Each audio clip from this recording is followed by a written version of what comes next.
Baik, Ibu Rahmatullah, kita awali Bismillahirrahmanirrahim. Assalamualaikum warahmatullahi wabarakatuh. Alhamdulillah, Alhamdulillah hamdan katsiran thayyiban mubarakan fih, mubarakan alaihi kama yuhibbu rabbuna wa yarda. Wa asyhadu an la ilaha illallah wahdahu la syarika lah wa asyhadu anna Muhammadan abduhu wa rasuluh la nabiyya wa la rasula ba'dah. Ya ayyuhalladzina amanu taqullaha haqqa tuqatih wa la tamutunna illa wa antum muslimun wa ba'du. Allahumma shalli ala Muhammad wa ala alihi wa ashabihi wa man tabi'ahum bi ihsani ila yaumil qiyamah. Qala Allah Ta'ala fil Qur'anil Karim walau anna ahlal qura amanu wattaqau la fatahna 'alaihim barakatin minas sama'i wal ardh walakin kadzdzabu fa akhadnahum bima kanu yaksibun. Wa qala Allah Ta'ala aidan wa daraba Allahu mathalan qaryatan kanat aminatan mutmainatan ya'tiha rizquha ragadan min kulli makan fa kafarat bi an'amillah fa adzaqaha Allahu libasal ju'i wal khaufi bima kanu yasna'un. Wa qala Nabiullah Muhammad sallallahu alaihi wasallam fil hadis ma min qaumin ya'malu bihim bil ma'asi hum agharru wa aktsaru mimman la ya'maluna thumma lam yughayyiruhu illa ammahumullahu bi'iqab. Atau kama qala Rasulullah sallallahu alaihi wasallam. Ibu-ibu yang saya hormatkan Allah Subhanahu wa taala, alhamdulillah kembali Allah pertemukan kita di majelis yang mulia ini. Terus berharap kepada Allah apapun aktivitas yang kita lakukan menghiasi perjalanan hidup kita ini, baik yang kita lakukan di hati kita maupun yang terdohirkan dalam amaliyah kita, mudah-mudahan menjadi catatan ibadah kita di sisi Allah Subhanahu wa taala. Salawat dan salam senantiasa kita sampaikan pada junjungan kita Nabi Allah Muhammad sallallahu alaihi wasallam. Ibu-ibu masih dalam suasana euforia, entah bisa dikatakan euforia kegembiraan anak bangsa dalam memperingati hari kemerdekaan negerinya, atau euforia kesedihan, saya nggak tahu juga ya. Karena memang beda, agaknya tahun ini agaknya beda banget suasananya. Masang bendera sih masang bendera gitu. Masang umbul-umbul, malah di lingkungan rumah dakwah ini lebih meriah daripada RT saya gitu. Tetapi yang saya maksud adalah kondisi di mana ternyata dalam rangka konon katanya mensyukuri gitu ya, kegembiraan memperingati hari kemerdekaan negerinya, negeri kita ini, di sana sini ternyata juga ada ekspresi yang sedikit menampakkan kekecewaan masyarakat gitu ya. Apalagi sekarang dunia medsos begitu gampang banget ya. Begitu gampang banget kita tahu di saat Menteri ATR misalkan ngomong kalau ada orang yang mengakui ini tanah leluhurnya, emangnya mbahnya bisa bikin tanah gitu. Itu pernyataan seperti itu kan membuat sedih sebenarnya. Kemudian entah benar atau enggak, ini penggalan atau tidak saya enggak tahu, Menteri Keuangan tahu-tahu ngomong bahwa guru itu menjadi beban negara gitu. Guru itu menjadi beban negara gitu ya. Masya Allah. Saya tidak ngajak membicarakan itu, ini kondisi ya. Bahkan ibu-ibu jauh sebelum itu sebenarnya Menteri Keuangan juga ngomong pensiunan, ada di sini pensiunan ANS ada di sini. Itu juga dikatakan membebani APBN.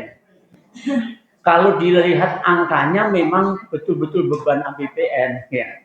Nggak tahu orang-orang dapur ini ngerti apa enggak APBN gitu loh. Kan ini wajah-wajah dapur sebenarnya. Barakallah, membebani anggaran negara. Karena angka yang harus disiapkan untuk memberikan pensiunan, termasuk istri saya juga pensiunan.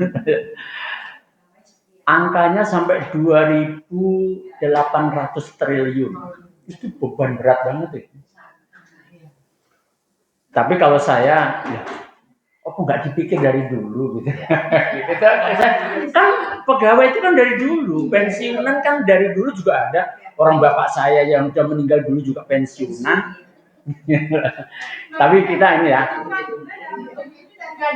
Iya, betul. Pengelolaannya saja ya. Udah saya cuma memberikan penggambaran. Di satu sisi ada yang senang dengan menerima kenaikan gaji hingga 100 juta per bulan gitu ya. Kalau dihitung per harinya berarti mereka per orangnya dapat seharinya 3 juta lebih gitu ya. Masya Allah, luar biasa ya. Tapi satu sisi yang dinyatakan sebagai beban negara tadi, golongan yang paling rendah itu kira-kira gajinya 3 juta sekian lah gitu ya. Kalau 3 juta sekian berarti sehari cuma 100.000 gitu. Yang satu kelompok dikasih gaji 100.000 sehari, yang satu kelompok lagi diberikan gaji 3 juta lebih sehari. Gitu. Yang ini yang 3 juta dianggap bukan beban negara, yang 100.000 dianggap sebagai beban negara. Tapi biarlah, kita mau nggak mau, kita harus merasakan itu. Kondisi itu maksud saya ya. Kita harus merasakan kondisi itu karena kita memang bangsa Indonesia. Ya kan Bu? Ada yang bukan bangsa Indonesia sini? Kali aja merasa bukan bangsa Indonesia. Ya mau nggak mau, itu kan sukunya. Ibarat ini gue mau merdeka sendiri. kok nyebut bangsa Jawa? Kalau jenengan mau merdeka saya ikut ya. Ibu azakallah ya. Kita mesti harus merasakan hal itu dan kita akan membaca ayat-ayat Allah Subhanahu wa taala dalam tema janji dan ancaman Allah untuk sebuah negeri ya. Jadi di dalam Al-Qur'an tentu petunjuk Allah itu lengkap ya. Kalau kita bicara tentang janji dan ancaman untuk sebuah negeri, namanya negeri itu tempat ya. Janji apa yang diberikan oleh Allah kepada satu tempat, ancaman apa juga yang diberikan oleh Allah ancamannya kepada sebuah negeri. Baik janjinya Allah ataupun ancamannya Allah untuk sebuah negeri itu hanya disebabkan oleh sikap penduduknya. Allah akan memberikan janjinya, misalkan keberkahan negeri itu diberikan kepada negeri itu kalau penduduknya benar. Penduduknya ini jangan merasa kok rakyat yang disalahkan. Penduduk itu termasuk pejabat gitu loh. Ya, termasuk pejabat. Nanti ada ayat juga yang secara khusus nanti mengarah kepada pejabat. Nah, karena ini nanti bisa ditonton lewat YouTube. Saudara-saudaraku yang memegang jabatan jangan merasa tersinggung. Ya, ini karena semuanya introspeksi adalah wujud dari sayangnya kita ke negeri kita ini. Jangan sampai kemudian kita tidak mengenal Allah itu menjanjikan sesuatu untuk sebuah negeri dengan keberkahan kalau penduduk negeri itu memang baik. Tetapi Allah juga punya ancaman untuk mendatangkan malapetaka. Bahkan kalimatnya ada Allah akan menghancurkan sehancur-hancurnya negeri itu juga sebab sikap dari penduduknya. Mulai dari rakyat jelata sampai pejabatnya. Ya.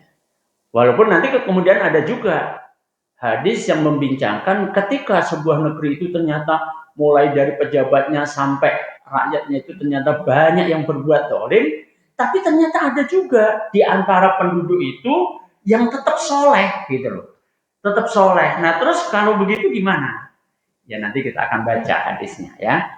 Baik, Ibu Azakumullah. Mudah-mudahan Allah memberikan ilmu yang bermanfaat untuk kita semuanya dan kemudian kita sebagai bagian dari bangsa Indonesia ini yang tentu saja kita semuanya pengen negeri kita itu negeri yang disebut di dalam Al-Quran baldatun thayyibatun warabun ghafur. Itu ada, kalimat itu ada di dalam Al-Quran ya. Kemudian kalimat itu bahkan dijadikan bagian dari syair musabaqah tilawatil Quran, ya kan? Baldatun thayyibatun warabun ghafur. Itu kan?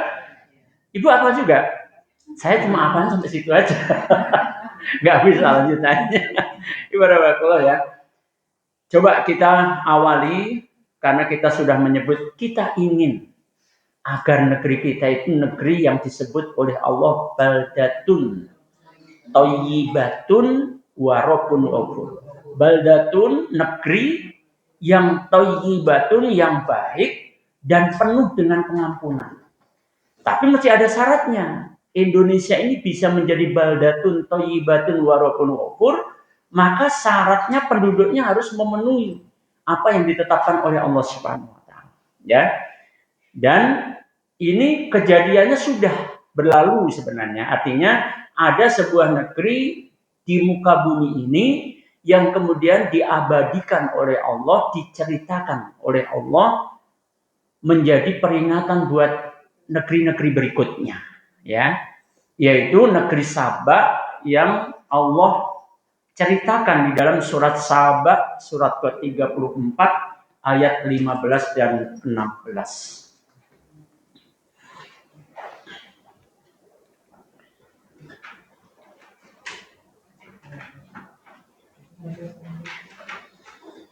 Surat apa, Bu? Surat Saba ayat 15 dan 16.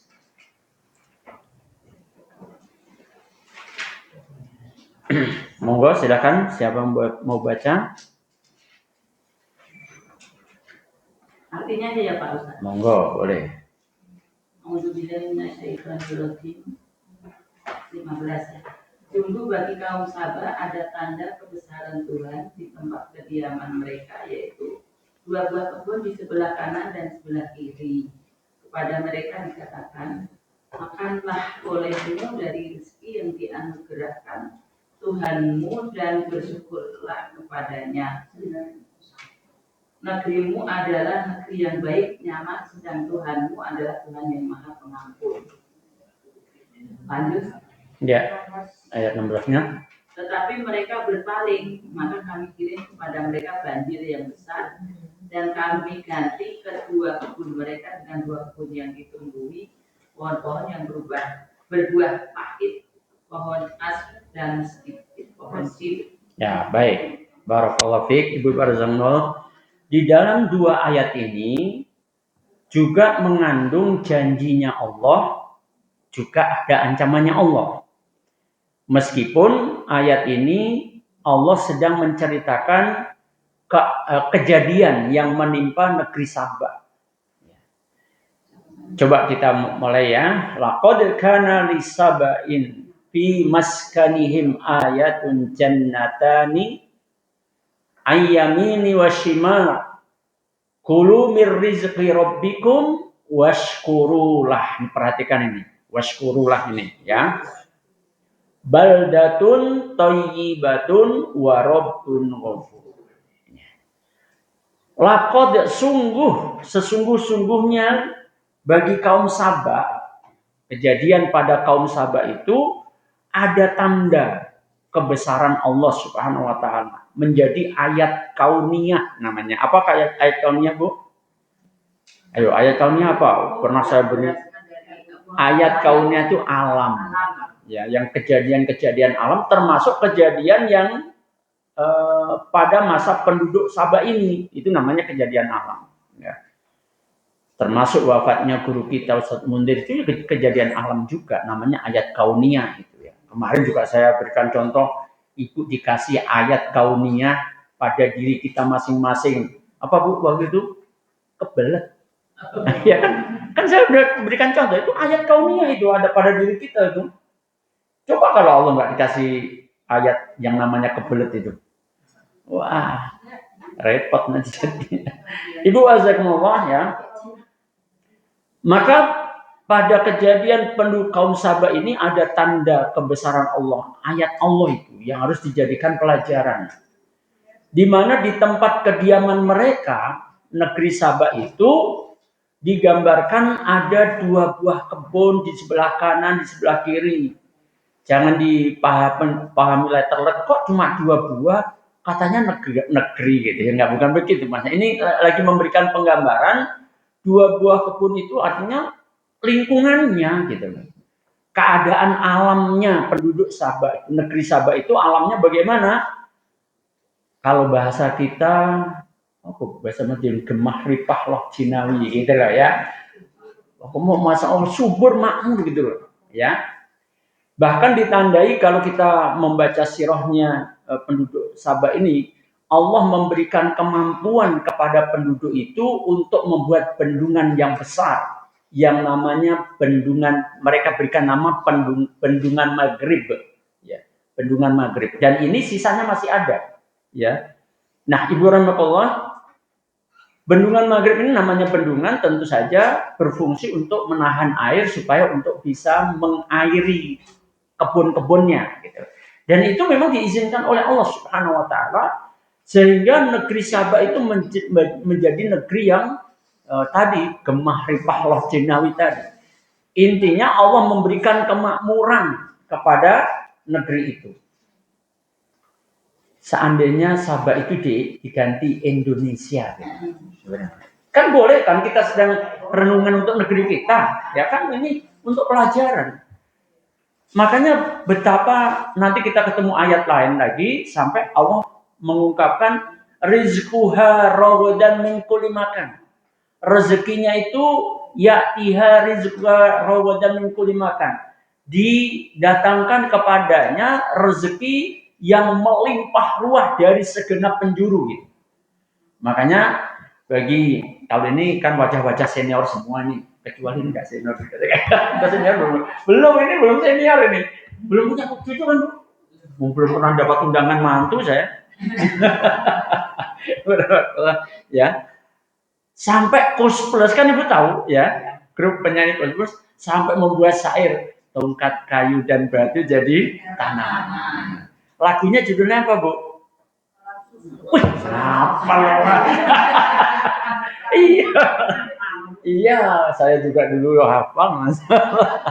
Gimana tua ya? Sampai pengen menggambarkan negerinya sampai disebut sebagai kolam susu. Masa Allah. Kemudian dalam syair itu ada kalimat tongkat kayu dan batu jadi tanaman. Masya Allah, luar biasa. Negeri Indonesia nih Bu, itu Indonesia ya. Sabak juga demikian digambarkan, walaupun tidak kalimatnya seperti itu, tapi digambarkan oleh Allah jannatani. Ya. 2 kebun. Jannah itu apa sih Bu?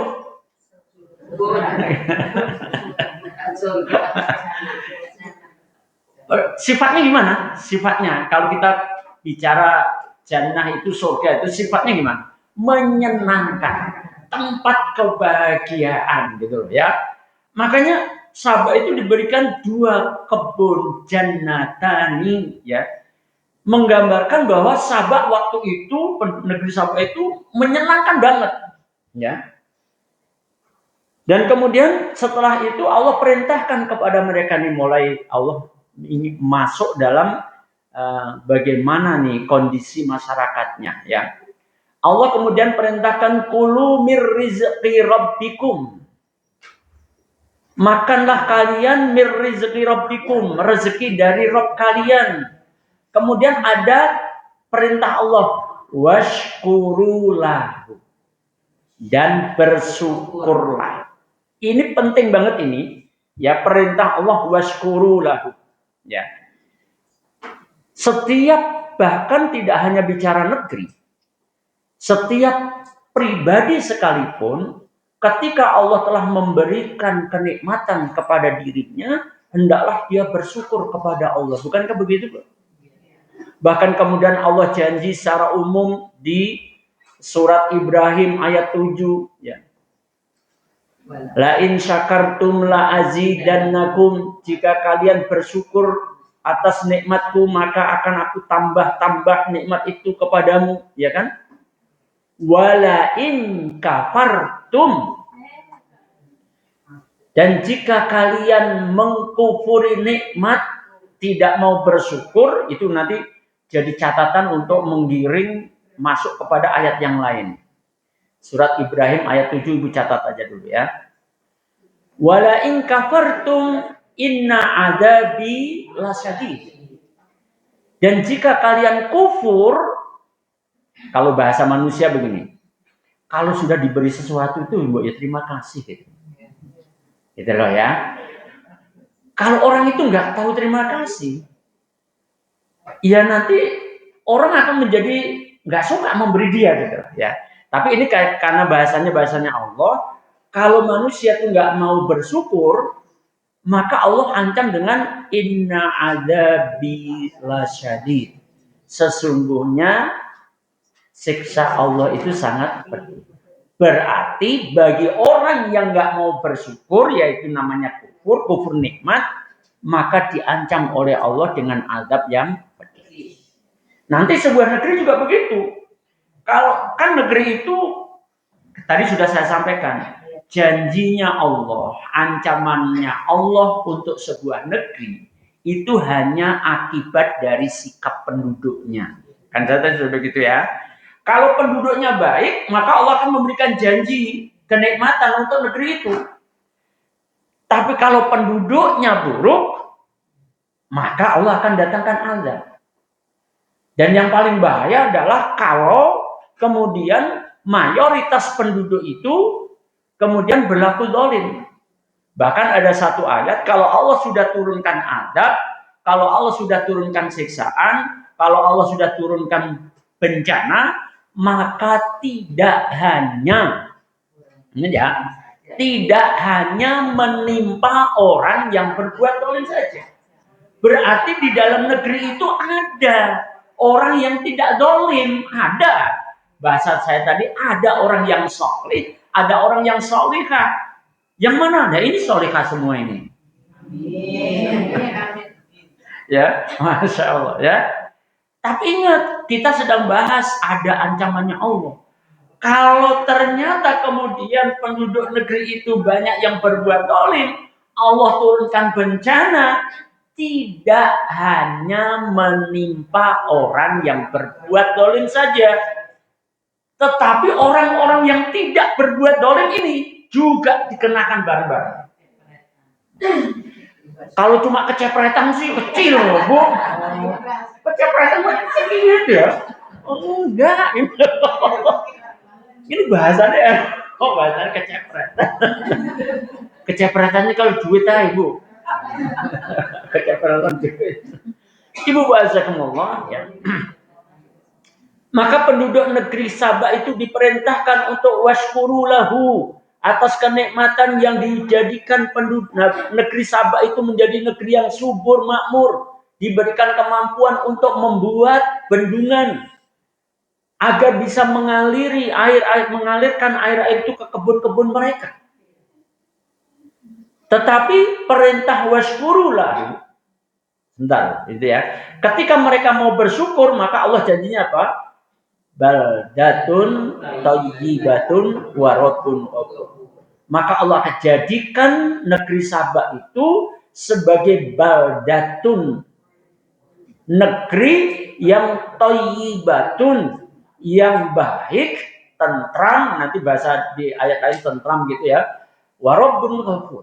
Dan dia banyak mendapatkan ampunan dari Allah Subhanahu wa taala dengan pernyataan bahwa Rabb-nya itu adalah Maha Pengampun. Pertanyaannya, ketika Allah kemudian memberikan perintah washkuru lahu, bersyukurlah kalian, wahai penduduk Sabah, sudah diberikan kenikmatan banyak, negerimu subur makmur, ya. Bersyukurlah. Ternyata di ayat 16-nya Allah membongkar, menceritakan bagaimana sikap penduduk Sabah. Apakah mereka taat kepada Allah, diperintahkan untuk bersyukur? Enggak, ternyata, Bu. Coba perhatikan ya. Fa'aradu. Ya. Maka ternyata mereka, penduduk Sabah itu berpaling. Diperintahkan supaya bersyukur atas kemakmuran negerinya, ternyata malah berpaling. Artinya berpaling itu apa? Nggak mau bersyukur. Nah, kita berhenti dulu ya, nafas. Emangnya bukan nafas ya? Gini, maksud saya, karena kita sudah sering nyebut-nyebut syukur gitu ya. Syukur itu apa sih, Bu? Kalau syukuran apa, Bu? Syukuran? Kalau syukuran apa? Syukuran nih, Ibu bikin acara, bikin besean, nggak tahu isinya beseannya apa. Terus Ibu ngundang saya gitu ya. Saya disuruh baca doa, kemudian pulang dikasih besan, itu namanya syukuran gitu. Itu kan umumnya disebut syukuran gitu kan. Ya begitu selesai acara itu ya selesai namanya syukuran. Tapi kalau syukur apa? Syukur kira-kira ada batasnya apa enggak? Enggak ada. Kenapa enggak ada batasnya? Enggak. Iya kalau bangun mati udah asbabnya udah enggak ada. Syukur itu enggak ada batasnya. Karena syukur itu kaitannya dengan nikmat. Selama kita masih hidup, ini ya, selama kita masih hidup, selalu Allah memberikan kenikmatan kepada kita. Maka berarti syukur itu selama hayat di kandung badan, tetap kita harus bersyukur. Tapi yang saya tanyakan, syukur itu yang seperti apa? Apa kemudian mengibarkan bendera, kemudian dengan pekikan merdeka, merdeka, merdeka, itu sudah syukur? Kok Ibu berani amat ngomong belum syukur?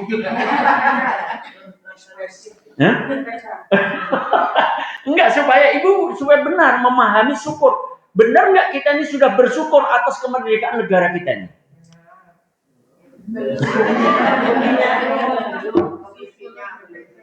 Udah, coba pengertian syukur dulu biar pas.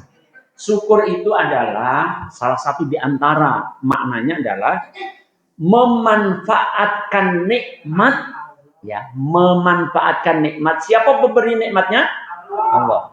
Memanfaatkan kenikmatan untuk mentaati. Penting ini, untuk mentaati pemberi nikmat. Berarti untuk mentaati apa? Saya ulangi, syukur itu adalah memanfaatkan kenikmatan untuk mentaati pemberi nikmat. Saya lebih suka menggunakan pengertian ini. Bisa dipahami, Bu? Sekarang, kenikmatan itu wujudnya kemerdekaan. Ya, betul, Bu? Apakah anak bangsa ini sudah bersyukur atas kemerdekaannya? Benar? Apakah semua aktivitas kehidupan kita ini anak bangsa, ya? Jangan kita pribadi. Kalau kita pribadi ya bisa. Yang umum anak bangsa ini. Apa sudah mentaati Allah sebagai pemberi nikmat? Sekarang saya spesifikkan. Kita sering kemudian merayakan hari kemerdekaan dengan lomba. Ya, tolong perhatikan ini. Ada lomba makan kerupuk anak-anak. Bahkan kadang-kadang orang tuanya dipaksa juga. Tapi caranya kerupuk itu digantung setinggi ukuran tingginya mulut anaknya. Atau lebih tinggi dikit bahkan. Kemudian cara makannya berdiri. Sudah begitu tangannya kadang diikat ke belakang. Coba Ibu Rematullah. Apakah ini model syukuran? Ini jelas kemaksiatan, Bu. Allah perintahkan kalau makan minum itu harus duduk. Malah anak bangsa ini dari tahun ke tahun sampai tahun ini pun masih ada lomba kerupuk berdiri. Ya. Bahkan kemarin sangat-sangat ngenes. Ini Ibu harusnya protes ini. Di satu daerah, daripada nanti saya salah menyebut daerahnya ya, di salah satu daerah dia mengadakan lomba yang namanya panjat pinang. Umum kan itu? Panjat pinang, umum. Biasanya yang ibu ketahui, panjat pinang itu hadiahnya apa? Macam-macam yang digantung di lingkaran itu. Tapi kali ini aneh, Bu. Ini tahu loh. Coba. Ibu harus marah itu sebenarnya. Melecehkan perempuan itu namanya. Dalam narasi video pendek itu, sang janda muda dijadikan taruhannya. Dia coba. Diletakkan di ujung tapi pohon pinangnya ini diletakkan agak miring ini di atas sungai. Coba. Ini apa-apaan ini? Apakah ini model bersyukurnya? Ini akan mendatangkan laknatnya Allah. Tapi yang nonton seneng banget. Penguasa daerah itu mengizinkan. Berarti terlibat juga. Kalau mengizinkan itu terlibat sebenarnya. Gitu loh Ibu. Kalau Ibu nonton juga terlibat. Walaupun tadi saya mulai dari makan kerupuk, Ibu seneng-seneng, ya berarti Ibu terlibat juga. Kalau Masya Allah ya Rahmatullah. Loh, terus gimana? Emang nggak boleh? Bu, ya diganti. Yang menunjukkan ketaatan kita kepada Allah. Lomba tetap makan kerupuk, judulnya nggak apa-apa. Duduk, dikasih piring, dikasih nasi, seukur. Iya kan, intinya kan lomba anak-anak kok Bu. Lomba anak-anak, ya kan? Ayo lomba siapa yang makannya bersih, bagus, dinilai. Kan ini membangun akhlak di Allah. Tapi tidak, ya. Makanya bagus itu ada video juga yang anak SMA duduk berkeliling itu, kemudian dia jari-jarinya diletakkan bareng 5 atau 5 kalau nggak salah. Terus dihitung dengan huruf hijaiyah. Alif, ba, ta, jim, ha, kha, dal. Nanti terakhir kira-kira huruf apa? Dalam video itu terakhir huruf fa. Ya. Sekarang pesertanya yang melingkar tadi diwajibkan, ayo baca diingat-ingat. Nggak boleh baca Quran. Lafalkan ayat yang dimulai dengan huruf fa. Kan bagus itu. Subhanallah. Sambil murojaah hafalannya. Sekarang anak-anak kita terkikis tidak banyak mengenal pahlawan bangsa, kan ya kan? Coba dibuat lomba cerdas cermat. Masih ada nggak sih ini cerdas cermat itu? Kalau dulu pada zaman Pak Harto kan populer banget itu cerdas cermat itu ya, sampai di TV Masya Allah. Nah Ibu Rahmatullah harusnya begitu. Maka kalau ternyata apa yang kita lakukan untuk memperingati kemerdekaan negeri kita itu malah melanggar syariat Allah, berarti itu bukan bersyukur. Itu malah kufur namanya. Bersyukur itu untuk tak mentaati pemberi nikmat, yaitu untuk mentaati Allah yang memberi nikmat kemerdekaan ini. Ya. Tapi kalau kemudian disifati kegiatannya itu ternyata kegiatan yang melanggar syariat, ya bukan ketaatan namanya. Namanya kufur nikmat itu. Nah, baik Ibu Rahmatullah, kembali kepada surat Saba. Penduduk Saba itu sudah diberikan kemakmuran, diperintahkan oleh Allah washkuru lahu, bersyukurlah. Ternyata fa'aradu. Ternyata mereka malah berpaling. Apa akibatnya? Kalau sudah tidak taat kepada Allah, tidak mau bersyukur pada Allah, perintahkan supaya bersyukur. Lihat ini, ancamannya Allah dan sudah terjadi karena ini menceritakan penduduk Sabah. Fa arsalna alaihim sailan arimi. Maka kemudian Allah datangkan banjir bandang ke negeri itu. Tadi kan saya cerita bahwa penduduk Jabat diberikan kemampuan untuk membuat bendungan, ya kan? Ketika Allah masih memberikan kenikmatan kepada mereka, bendungan itu bisa digunakan untuk mengarahkan air sesuai dengan keinginan yang membuatnya untuk mengairi sawah-sawah mereka, ladang-ladang mereka. Tapi karena tidak mau bersyukur, akhirnya dirubahlah air yang tadinya manut di bendung untuk ngalir ke sawah-sawah mereka, berubahlah air itu kemudian menjebol bendungan itu. Dan terjadilah banjir bandang di negeri Sabah.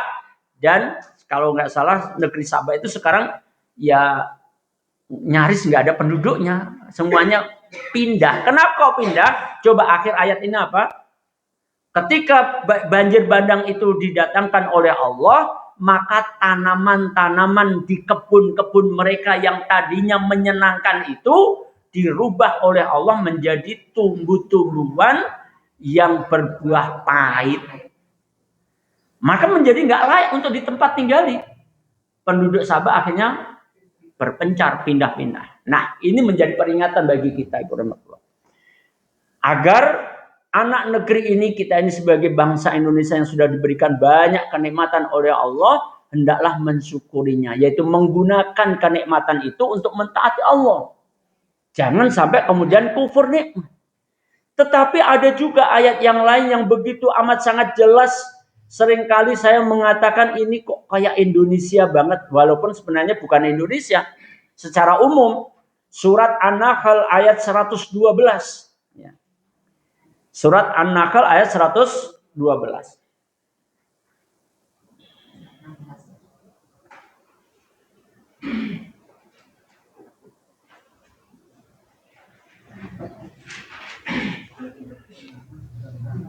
Monggo silakan dibacakan surat An-Nahl ayat 112. Surat ke-16 ayat 112.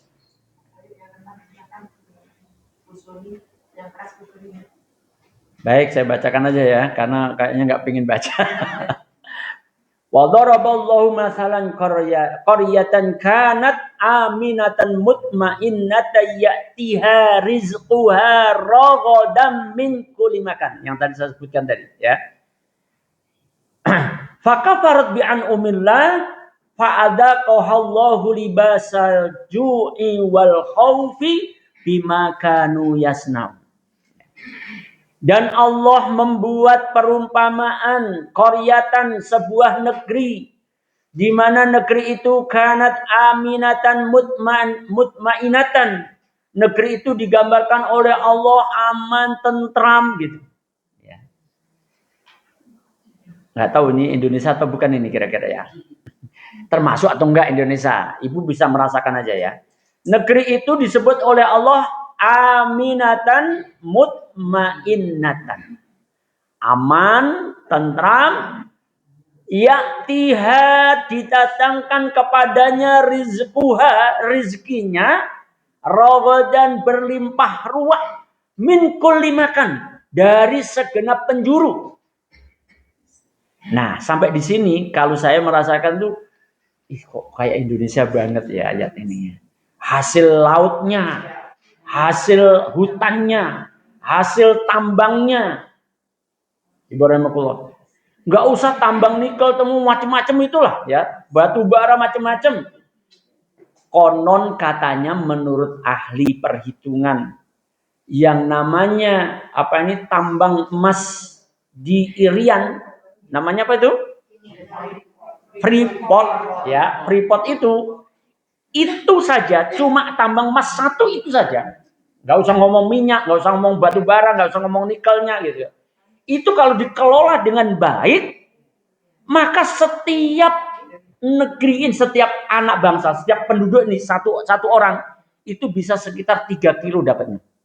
3 kilo emas. Coba Ibu rahmatullah. Tapi sekarang siapa yang menikmati? Ya wes, sekarang mula. Aku nggak mau ngajak ngomong bab itu.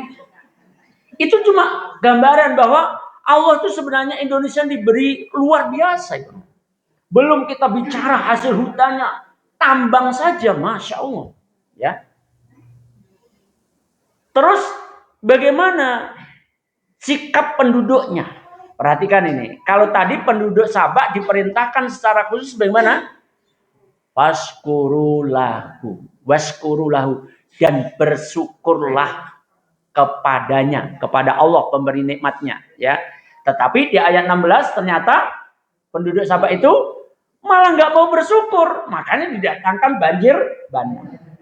Di ayat 112 surat An-Nahl, bagaimana penduduk negeri yang tadinya aman, tentram, rezekinya melimpah ruah dari segenap penjuru, ternyata Allah ungkapkan sikap penduduknya adalah fakafarat bi an'umillah.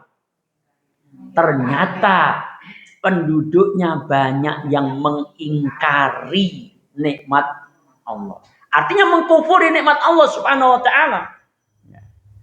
Maaf nih, saudara-saudaraku yang menjabat. Kan sudah mau bagaimana lagi wong sudah jadi berita, ya. Kalau itu tidak menjadi berita, saya juga nggak berani ungkapkan. Bagaimana di tengah-tengah penderitaan rakyat yang kita cintai ini, kemudian menaikkan gaji DPR sampai 100 juta. Nah, kan terbukti bukan sebuah hoax, enggak, orang beritanya. Kalau saya mau ditangkap berarti banyak yang mau ditangkap berarti. Nah, saudara seiman ya, ini jelas menunjukkan bahwa mulai dari atas tidak lagi memperhatikan penderitaan rakyat. Sementara kita melihat, ya Allah, beberapa waktu yang lalu saya dapat video, nggak tahu Umi Wulan saya secara apa enggak. Orang tua, ya nenek-nenek nih, ya orang tua mesti nenek-nenek. Dia hidup sendirian sebantang kara, didatangi oleh tim dokter. Yang nanya pertama laki-laki. Ternyata nenek ini Masya Allah, tawakalnya kepada Allah itu luar biasa. Tidak ada terpancar dalam raut mukanya itu wajah yang sedih, wajah yang nelongsong, enggak. Pede banget gitu. Ditanya kegiatannya, zikir, seneng zikir, wah, kalau baca salawat sekian ribuan, macam-macam lah. Ibu rahmatullah ya. Kemudian sang dokter entah benar atau enggak, sang dokter ini menyatakan, waduh, Nek, saya aja masih banyak berbuat maksiat. Apa ini sebuah pancingan atau enggak? Apa yang meluncur dari lisan sang nenek? Ini bukan keluarganya loh, dokter ini cuma berkunjung mau bantu. Apa kata nenek? Berhentilah nak, gitu. Berhentilah dari maksiat. Mintalah kepada Allah supaya Allah menghentikan kemaksiatan. Masya Allah. Nyandarnya kepada Allah luar biasa. Di akhir dari pertemuan itu, Ibu rahmatullah, saya saja nontonnya juga sambil nangis. Ya Allah. Ketika sang dokter itu minta didoakan. Sang dokter laki-laki. Tapi jangan dilihat ini ya. Karena ada juga jamaah lain. Loh, itu kan bukan makromnya kok dipeluk. Jangan itunya yang dilihat gitu loh. Pesannya itu loh yang kita ambil gitu. Oh, kita biasa ngelihat kesalahannya orang mulu gitu. Rasanya kesalahannya sendiri nggak ketahuan. Nenek tadi merasa syukurnya dibantu, dikunjungi karena dia hidup sebatang kara. Sang dokter itu dipeluk, dielus-elus, kepalanya sampai nenek itu menangis. Masya Allah, ya. Ibu rahmatullah, orang itu hidup sebatang kara. Ketika didatangi seseorang, dikunjungi itu pasti senangnya luar biasa. Dia mungkin juga nenek itu merasakan sang dokter ini koyok anakku sendiri sebagai obat kesendiriannya yang selama ini dia rasakan gitu, ya. Sampai bisa seperti itu. Nah, saudaraku seiman, ya. Maka ternyata penduduk negeri yang digambarkan oleh Allah, negeri itu aminatan mutmainatan, ya'ti rizqa ragadan min kulli makan, harusnya bersyukur, ternyata malah kafarat bi an'umillah. Mereka malah mengkufuri nikmat Allah. Apa yang terjadi kalau sudah seperti itu? Mudah-mudahan Indonesia ya enggak ya. Mudah-mudahan penduduk Indonesia tidak, ya. Kan kita lagi renungan ini, ya. Kalau sampai penduduk Indonesia menjadi hamba-hamba yang kufur nikmat, padahal Indonesia diberikan kemakmuran yang luar biasa, kemudian penduduknya kufur nikmat, perhatikan ya, dalam ayat 112 surat An-Nahl ini, apa yang diancamkan oleh Allah? fa'adzaqahallahu libasal ju'i wal khaufi, maka kami akan berikan kepada penduduk negeri itu, diberikan oleh Allah. Yang diberikan apa? Libasa, pakaian juga. Tapi ingat, itu cuma penggambaran saja. Pakaian. Tapi pakaian itu wujudnya adalah al-ju'i wal khaufi. Kelaparan dan ketakutan. Apa kalau begitu maknanya? Penduduk negeri, kan pakaian itu sifatnya lengket pada badan kan? Melingkupi badan kita. Semua ibu dibungkus dengan pakaian itu berarti membungkus keadaan ibu. Berarti kalau penduduk negeri itu sudah diberikan keamanan, ketentraman, rezekinya melimpah ruah dari segenap penjuru seperti Indonesia yang kita cintai ini, kemudian penduduknya malah kufur nikmat, ingat Allah sudah mengancam, ya. Fa'adzaqahallahu libasal ju'i wal khaufi, maka penduduk negeri ini akan diberikan pakaian, berarti penduduk negeri ini akan diliputi, maksudnya. Diliputi apa? Diliputi kelaparan dan ketakutan. Ibu rahmatullah, ya. Ini ancaman yang sangat berat sebenarnya. Takut kita, ya. Mudah-mudahan semakin tuanya NKRI ini, tentu penduduknya juga semakin harus sadar, ya, bahwa itu harus disyukuri dengan benar, ya.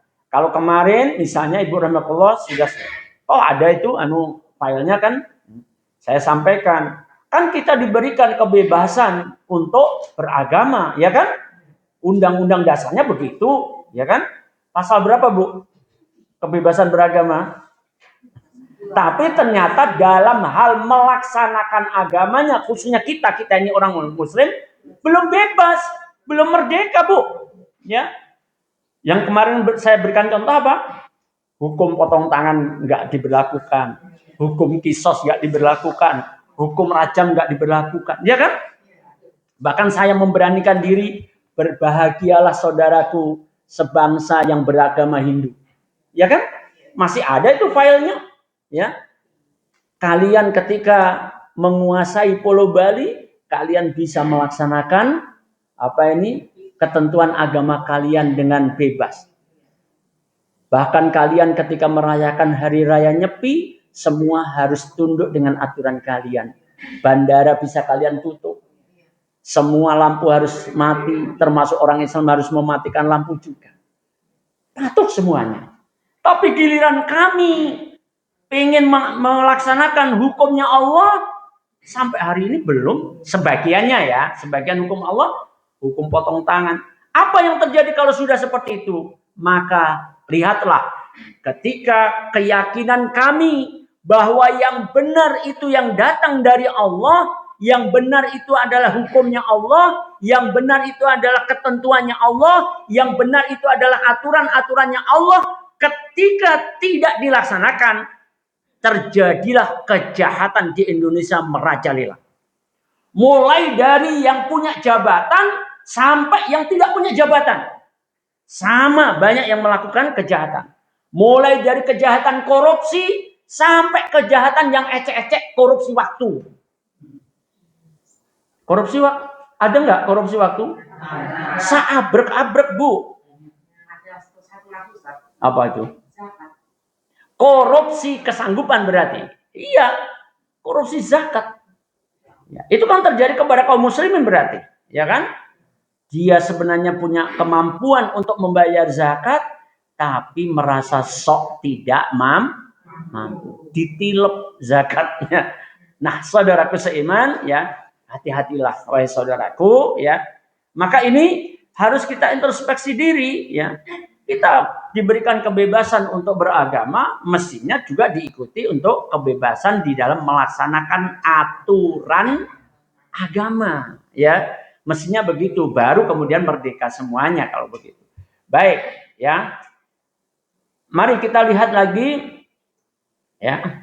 Di ayat yang lain, Allah Subhanahu wa taala di dalam surat Bani Israel, ya, surat Al-Isra, surat ke-17, ayat yang ke-16.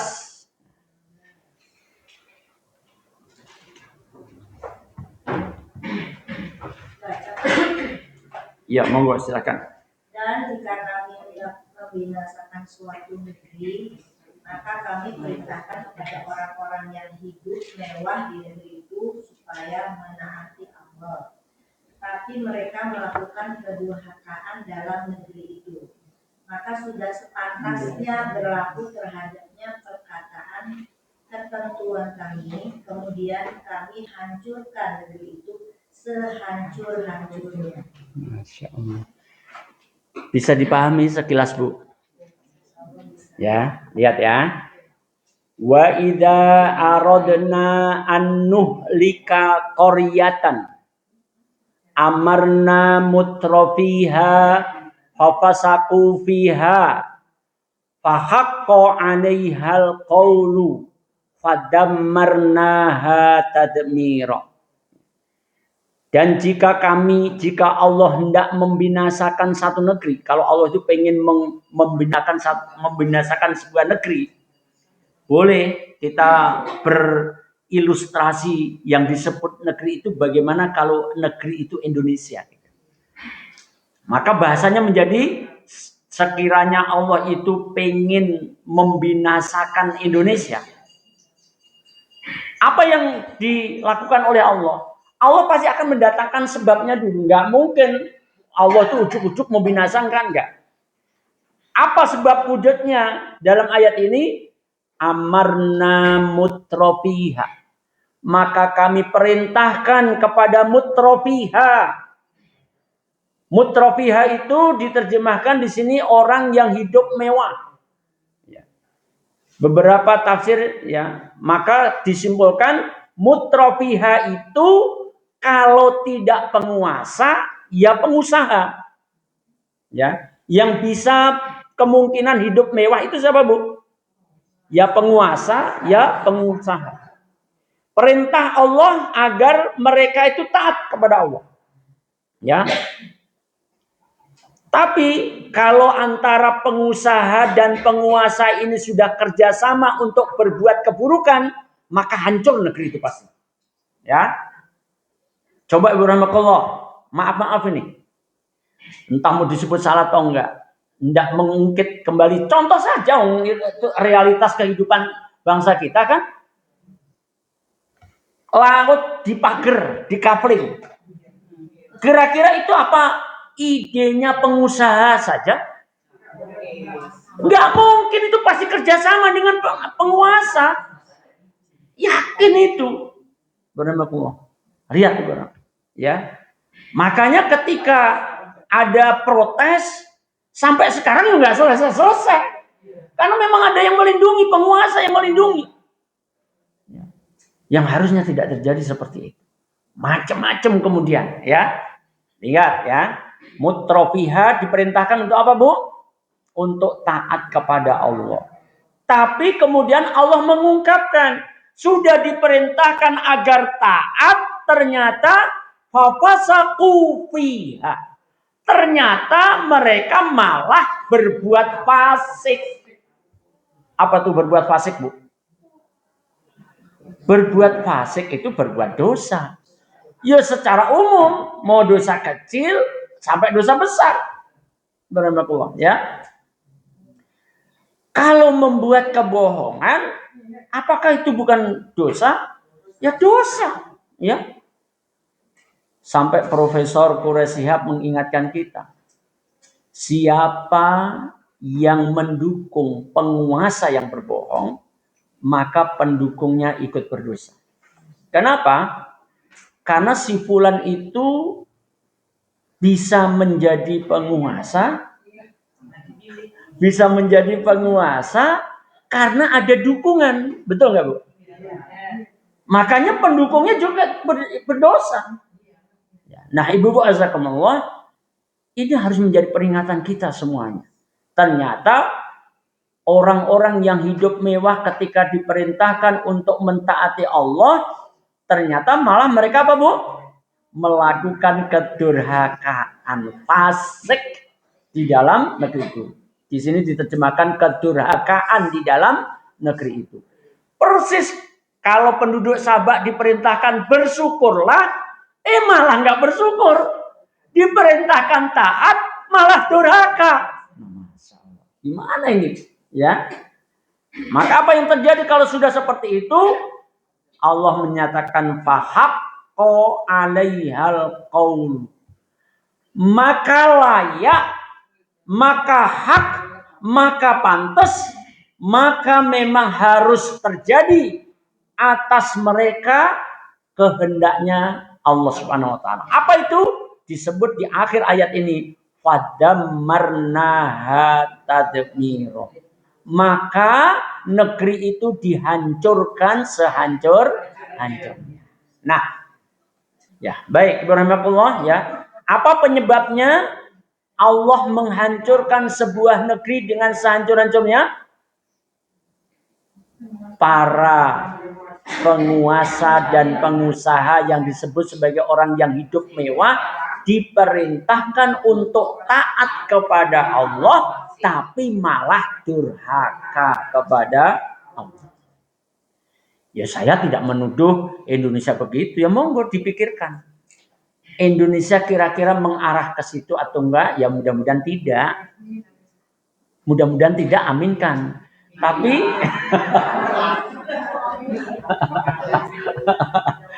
nah, Ibu Basakumullah ya. Termasuk fafasaku fiha itu kemudian membiarkan apa ini pelaku-pelaku kemaksiatan. Tadi kan saya sebut butrofiha itu di dalamnya termasuk penguasa. Penguasa yang harusnya memberikan contoh ketaatan untuk tidak melakukan kezaliman, ternyata ada di antara penguasa-penguasa itu malah berlaku zalim. Ya, berlaku zalim. Apa contohnya? Ketika maaf nih Bapak-bapak ya, Bang Rismon siapa itu si Hanifan juga ngungkapin terus itu peristiwa KM 50 itu. Kita nggak akan lupa itu. Saya tidak bicara dari segi hukumnya. Membunuh 6 anak bangsa, anak-anak muda semua. Alasan apapun tentu tidak bisa dilakukan begitu aja. Ternyata komandan-komandannya malah dapat kenaikan pangkat. Pelakunya malah dibebaskan di pengadilan. Itu kelihatan nyata, Ibu Rahmatullah. Ya. Tidak usah ini yang paling baru. Yang paling baru ini contoh nih, wahai saudara-saudaraku yang menjabat ini ya. Ingat ya. Ini hanya sebagai contoh ya, sebagai contoh. Ya. Saya nggak kenal dengan namanya Tom Lembong kecuali dari berita saja. Ya. Tidak terbukti bahwa beliau itu memperkaya dirinya, enggak, 1% pun juga enggak. Tapi tetap aja didolimi dengan dihukum 4,5 tahun. Meskipun akhirnya presiden membebaskan dia dengan abolisi, misalkan gitu.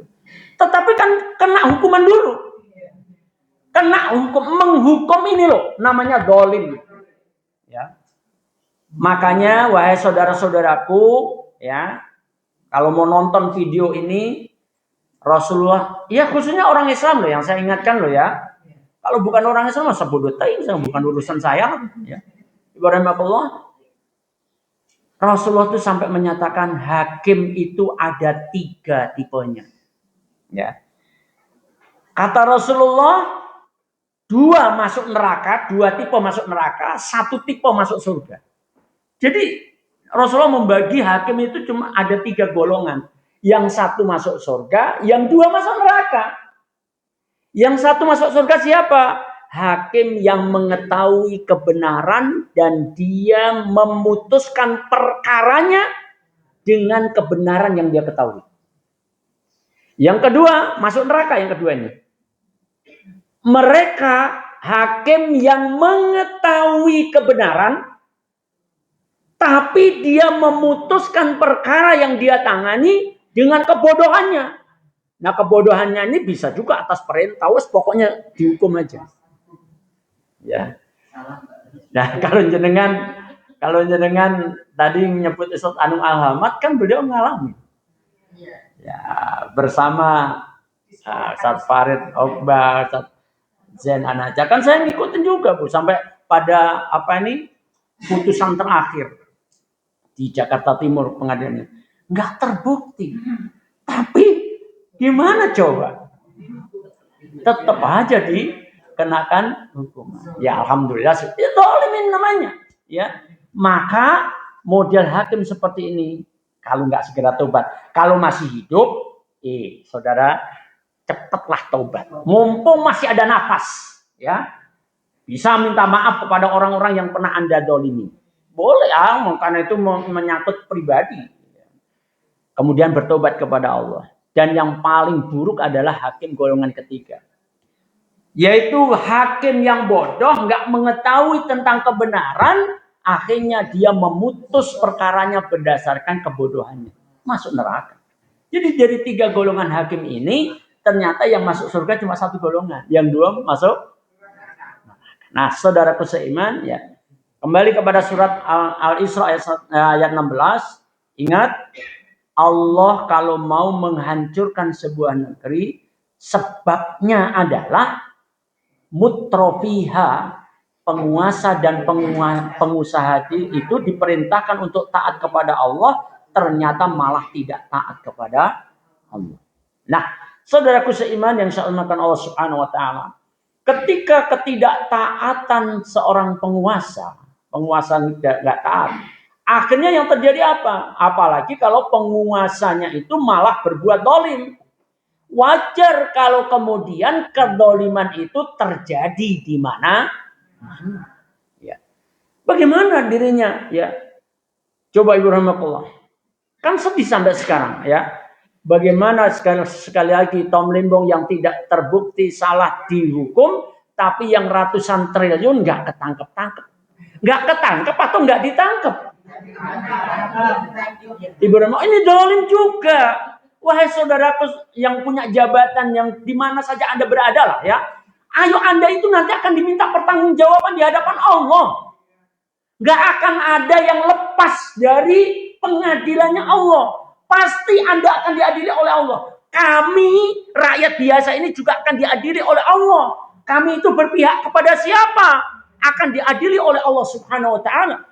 Makanya pernah saya sampaikan, walaupun ini majelis ibu-ibu, saya sampaikan, saya tekankan betul nih, saya ulang lagi. Tidak boleh ada keraguan di dalam hati kita setitik pun terhadap ayatnya Allah. Itu secara pribadi ya, sudah saya sampaikan itu. Al-haqqu min rabbika fala takunanna minal mumtarin. Kebenaran itu yang datang dari Rabbmu, dari Allah, Al-Quran. Ya benar itu pasti. Fala takunanna minal mumtarin. Allah hanya minta, janganlah kamu termasuk orang yang ragu.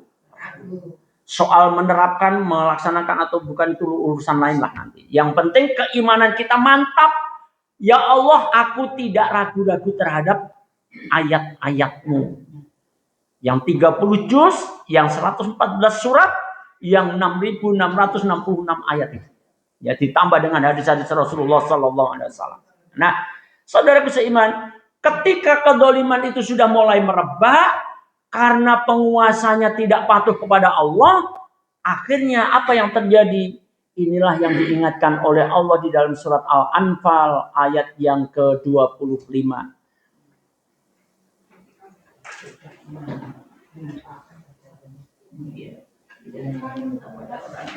Monggo silakan coba dibacakan surat Al-Anfal ayat 25.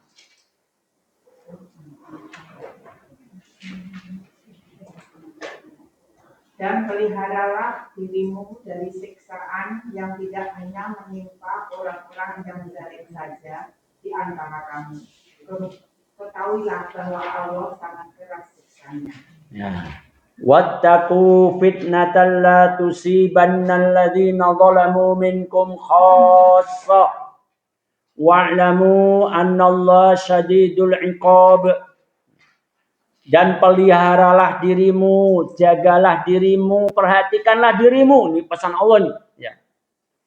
Menjaga diri dari apa? Menghindarkan diri dari apa? Ya. Memperhatikan diri kita dari apa? fitnatan, dari fitnah. Nah, fitnah ini adalah siksaan. Fitnah ini adalah malapetaka. Fitnah ini adalah bencana. Fitnah ini adalah musibah dan sebagainya. Atau juga bentuk musibah itu adalah bisa merajalelanya kejahatan. Sehingga tadi yang kita baca surat Al-Isra ayat 112, Allah berikan pakaian kelaparan dan ketakutan. Bab ketakutan itu sehingga menjadi tidak aman negeri kita. Ya, kejahatan di mana-mana, ya. Terang benderang, masya Allah. Sebuah toko perhiasan didobrak sama penjahat, ada 5 orang membawa senjata semuanya. Ya Indonesia juga, Bu. Ya. Ya, dalam video itu untungnya pemilik tokonya juga punya senjata juga sehingga terjadi penembakan, kemudian perampoknya lari, ada yang dilumpuhkan. Nah, saudara seiman ya. Dan banyak kejadian. Maka kalau fitnatan itu sudah terjadi karena asbabnya kedzaliman sudah merajalela, la tusibannal ladzina zalamu minkum khassah, maka fitnah itu, siksaan itu, musibah itu, atau apalagi bencana itu tidak hanya menimpa orang yang berbuat zalim saja. Artinya orang-orang yang sudah tidak berbuat zalim, orang-orang yang salih, orang-orang yang salihah tetap harus merasakan datangnya bencana itu. Ya. Nah, saudaraku seiman, sebagaimana dikuatkan dalam sebuah hadis Rasulullah Sallallahu Alaihi Wasallam riwayat Imam Ahmad dari sahabat Jarir radhiyallahu anhu, "Ma min qaumin ya'malu bihim bil ma'asi, hum agharru wa aktsaru mimman la ya'maluna, thumma lam yughayyiruhu illa ammahumullahu biiqab." Kama kala Rasulullah sallallahu alaihi wasallam.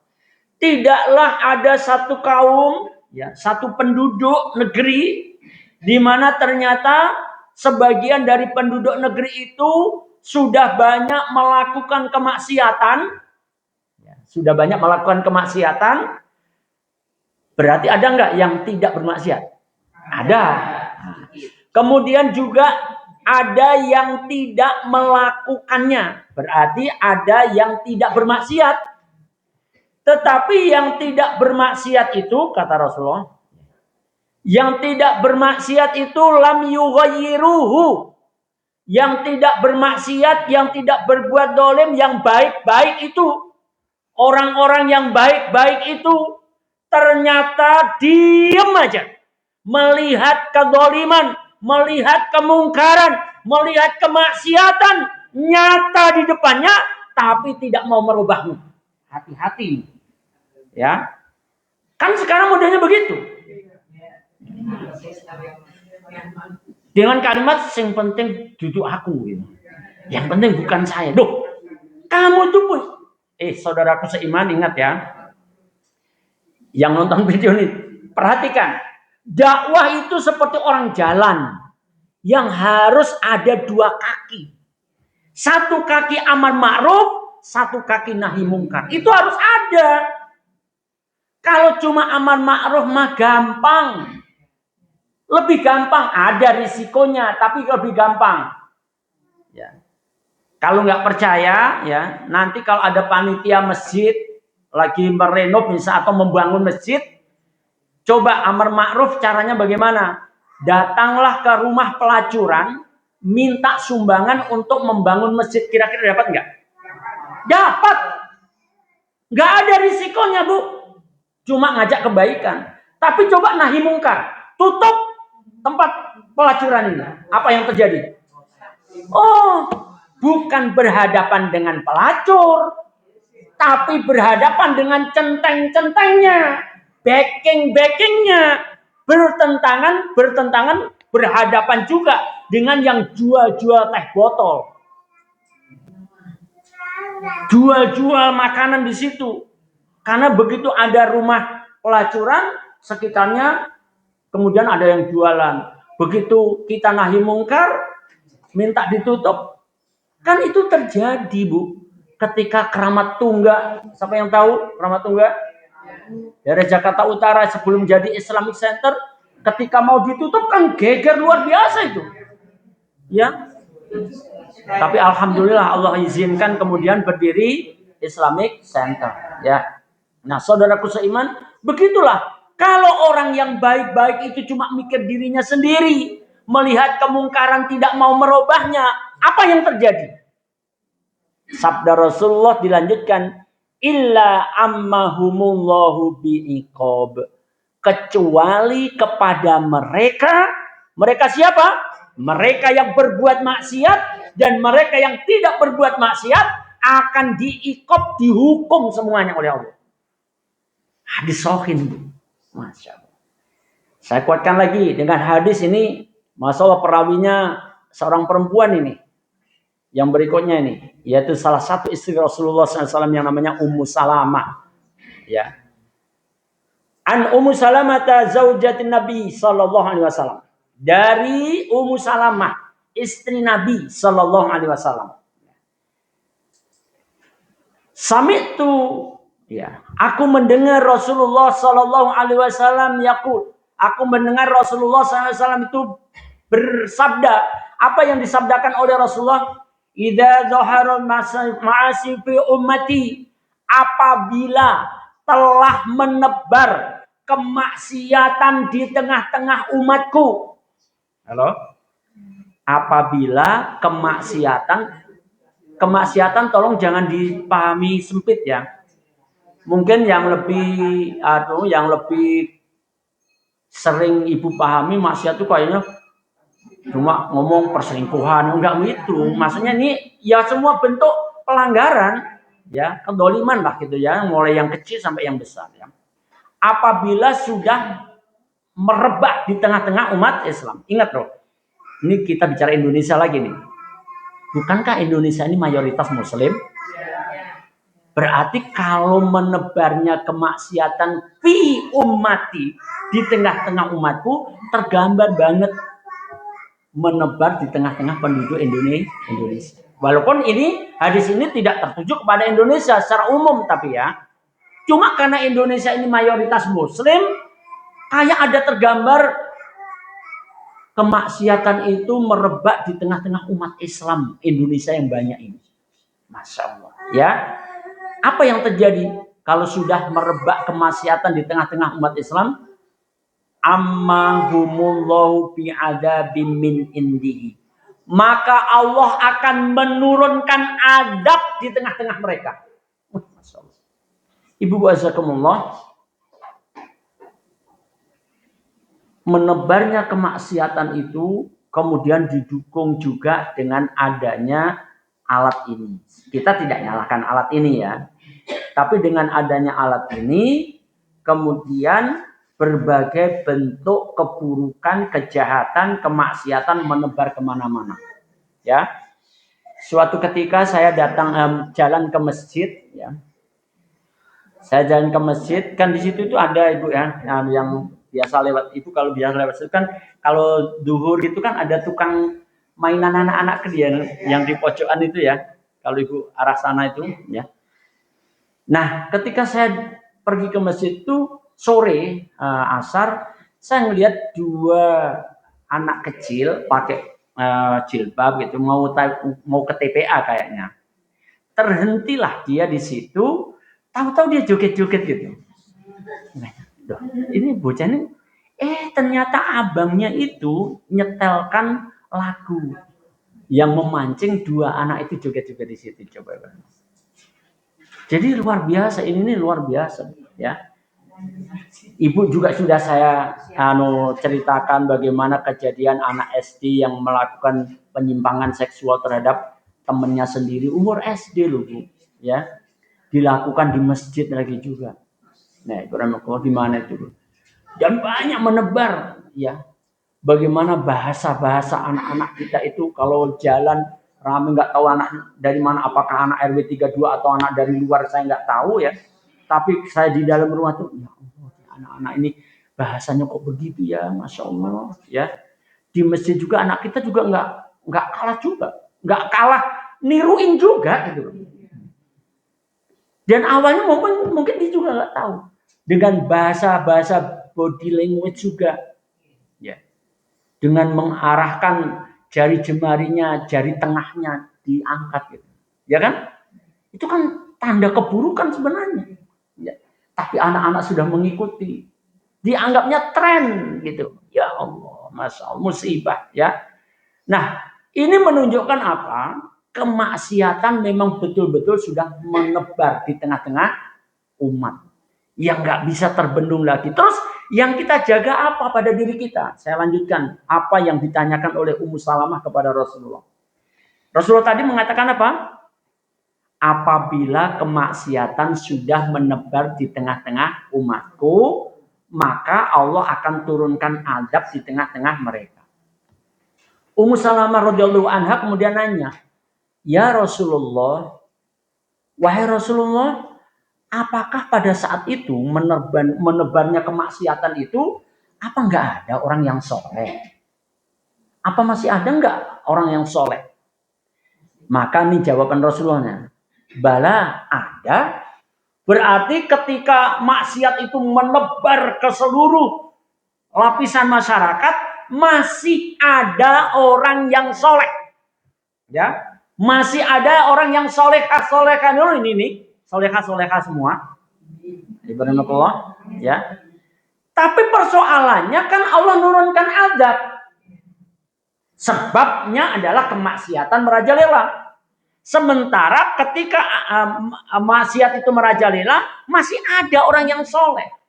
Ini cerdasnya Ummu Salamah radhiyallahu anha. Maka Rasul ditanya oleh Ummu Salamah, fa kaifa yasna'u ulaik? Wahai Rasulullah, apa yang diperbuat Allah terhadap orang-orang yang soleh? Kan menebar kemaksiatan, Allah turunkan azab. Ternyata masih ada orang soleh. Ummu Salamah nanya, yang diperbuat Allah terhadap orang-orang yang solehah ini apa? Maka ini jawaban Rasulullah ini yang membuat kita takut, gemeter, kalau kita tak paham betul. Apa jawaban Rasulullah? Maka kemudian Rasulullah menyatakan, kelak kepada mereka, ya, kepada mereka yang soleh-solehah itu, di mana pada saat itu kemaksiatan sudah merajalela, kemudian diturunkan azab, mereka terkena musibah bersama-sama. Bahasa saya, ya, kita akan dilibas bareng-bareng. Kita menjaga kesolehan kita menjaga supaya tidak bermaksiat, kita menjaga supaya kita dan keluarga kita tidak berlaku zalim, sementara lingkungan banyak kezaliman, maka siap-siaplah kita akan terkena imbasnya. Kalau tadi Bu kena cepretannya, enggak sekedar cepretan, Bu. Diadab bareng-bareng. Hanya saja Ibu rahmatullah, karena kita adalah orang yang soleh, karena kita menjaga kesolehan kita, keluarga kita jaga kesolehannya, walaupun bareng-bareng diadab oleh Allah, disebabkan kemaksiatan yang merajalela itu, di hadapan Allah beda. Di hadapan Allah, ya. Tapi ingat, prosesnya adab kena bareng-bareng. Kalau bareng-bareng mati bareng-bareng, yang bermaksiat mati, yang solehah mati. Kan semuanya menghadap Allah kan? Orang beriman menghadap Allah, orang kafir menghadap Allah, orang soleh menghadap Allah, orang yang tidak soleh menghadap Allah, orang yang dolim menghadap Allah, orang yang tidak dolim menghadap Allah. Maka bagi yang tidak bermaksiat, bagi yang tidak dolim, dinyatakan oleh Rasulullah SAW, mereka mendapatkan ampunan dan keridhaannya Allah Subhanahu wa ta'ala. Kalau begitu, apa yang harus kita jaga? Kesolehan diri kita, seperti halnya ketika kita pernah membahas anakku engkaulah harapanku. Orang tua kita, ibunda kita melahirkan kita sehingga kita sekarang sudah punya cucu ini, ya. Dulu ketika kita lahir, cuma satu harapan orang tua kita. Mudah-mudahan anakku menjadi anak yang solihah, menjadi anak-anak yang solih. Kan cuma itu. Ya, enggak ada doa mudah-mudahan anakku jadi wali kota, enggak. Anakku jadi presiden, enggak, ya. Bahkan sampai istrinya preman Wisma Asri, preman Pasar Asri, itu pun kalau lahiran juga berharap anaknya jadi anak yang soleh. Enggak ada mudah-mudahan anakku nanti menggantikan posisi saya preman Pasar Wisma Asri, enggak ada. Nah, ini namanya fitrah. Ya. Kemudian akan saya tutup dengan hadis satu lagi, Ibu rahmatullah. Ada satu ayat lagi. Tapi ini saya lanjutkan dulu dengan hadis, ya. Dalam satu hadis riwayat Imam At-Tirmidzi, ya, Rasulullah SAW menyatakan, demi Allah walladzi nafsi biyadihi, ya, la ta'muruna bil ma'ruf wa tanhauna 'anil munkar, ya. Demi yang jiwaku berada di tangannya, bersumpah ini Rasulullah, hendaklah kalian mengajak kepada kebaikan juga wala tanhauna 'anil munkar, dan kalian hendaklah mencegah kemungkaran juga. Ingat tadi hadis, kalau orang-orang yang baik, orang-orang yang soleh, orang-orang yang tidak berbuat zalim, kemudian diam aja melihat yang kemungkaran, nggak mau ngerubah, sepuluh yang penting bukan aku, gitu ya. Maka apa tadi? Allah akan hukum bareng-bareng. Ya. Itu berarti andilnya orang yang soleh juga, karena diem aja ngelihat kemungkaran. Nah, dalam hadis ini, ya, Rasulullah bersumpah, kemudian Rasul memerintahkan hendaklah kalian mengajak untuk berbuat baik juga untuk mencegah kemungkaran. Atau Allah akan menimpakan hukuman kepada kalian. Kemudian kalian baru berdoa, namun doa kalian tidak akan dikabulkan oleh Allah. Maksudnya begini, Bu. Kan tadi hadis didatangkan hukuman, didatangkan siksaan gitu ya. Jangan sampai kemudian ketika bencana itu sudah datang, azab Allah itu sudah datang, kita baru ngeh.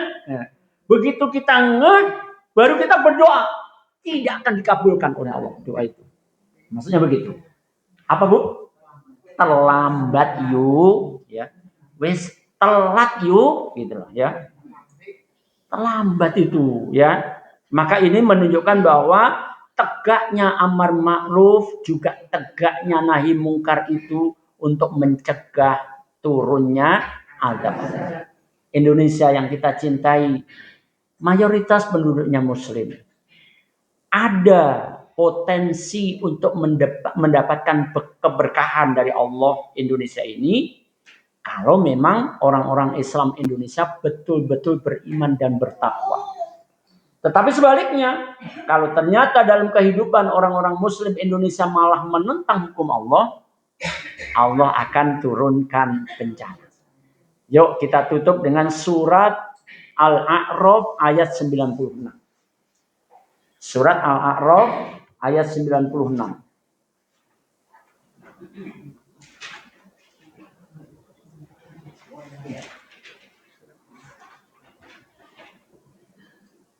Monggo silakan dibaca surat Al-A'raf ayat 96.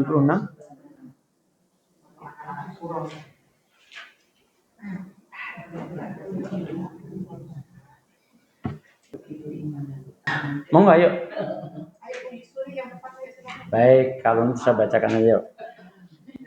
Walau anna ahlal qura amanu wattaqau lafatahna alaihim barakatim minas sama'i wal ard walakin kadzabu fa'akhadnahum bima kanu yaksibun. Dan sekiranya penduduk negeri itu, coba baca, negeri itu Indonesia, ya. Dan sekiranya penduduk Indonesia itu beriman dan bertakwa, karena memang mayoritas penduduk Indonesia itu Muslim, maka mestinya banyak yang beriman, banyak yang bertakwa. Tapi beriman dan bertakwa itu butuh bukti. Enggak cuma pengakuan, kan sudah pernah kita bahas. Di antaranya orang yang beriman itu ya selalu sami'na wa ata'na terhadap aturan-aturannya Allah. Termasuk yang tadi yang kita ungkapkan kembali untuk mengingatkan hukum potong tangan, hukum rajam, hukum kisos, semuanya diatur oleh Allah. Itu namanya beriman, sami'na wa ata'na, ya. Wattaqau juga bertakwa. Di antara ketakwaan yang pernah kita belajar adalah yang diungkapkan oleh Ali bin Abi Thalib radhiyallahu anhu. Apa itu? Ada 4. Apa saja, Bu? 1, al-khaufu minal jalil. Takwa itu punya rasa takut kepada Allah. Coba Ibu rahmatullah. Kalau dari presidennya yang Islam, wakil presidennya Islam, menterinya banyak Islam, DPR-nya banyak Muslim juga, pejabat-pejabat daerah banyak Muslim juga. Kalau betul-betul bertakwa dengan unsur pertama saja, punya rasa takut kepada Allah, tidak akan merebak korupsi di negeri ini. Mereka itu korupsi karena nggak punya rasa takut kepada Allah. Merasa tidak diawasi oleh Allah. Rakyatnya bisa dikelabui, iya. Tapi Allah jangan dikelabui. Allah sudah menyatakan wa na'lamu ma tuwaswisu bihi nafsu. Dan kami mengetahui apapun yang dibisikkan dalam hati mereka. Yang terlintas dalam hati kita saja Allah tahu, apalagi mengerjakan korupsi. Nah, saudaraku seiman, ya, ini menjadi renungan kita, ya. Yang kedua, takwa itu adalah apa? Al-amalu bitanzil.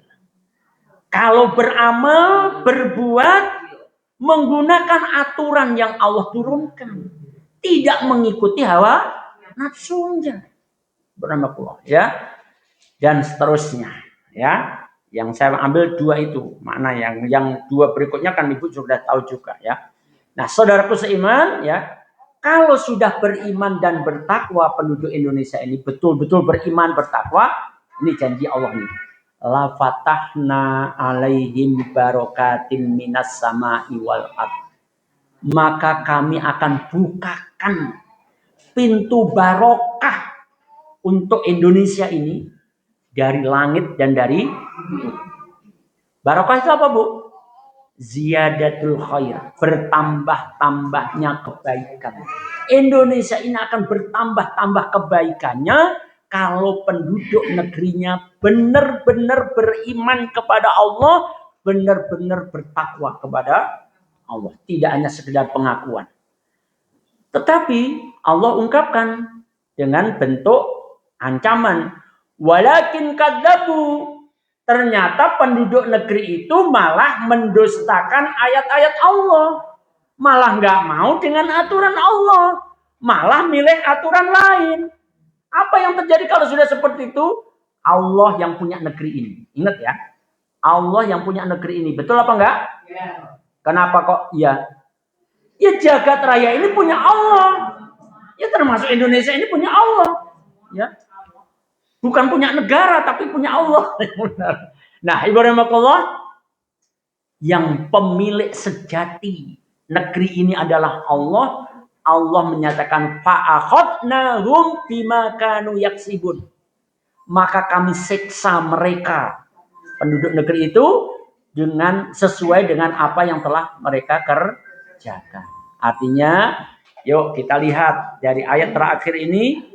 Kalau penduduk negeri ini baik, beriman, bertakwa, maka Allah janji akan memberikan keberkahan dari langit dan bumi. Tapi ingat, kalau penduduk negeri ini ternyata justru mendustakan ayat-ayat Allah, Allah ancam, aku akan siksa mereka disebabkan apa yang diperbuat oleh mereka.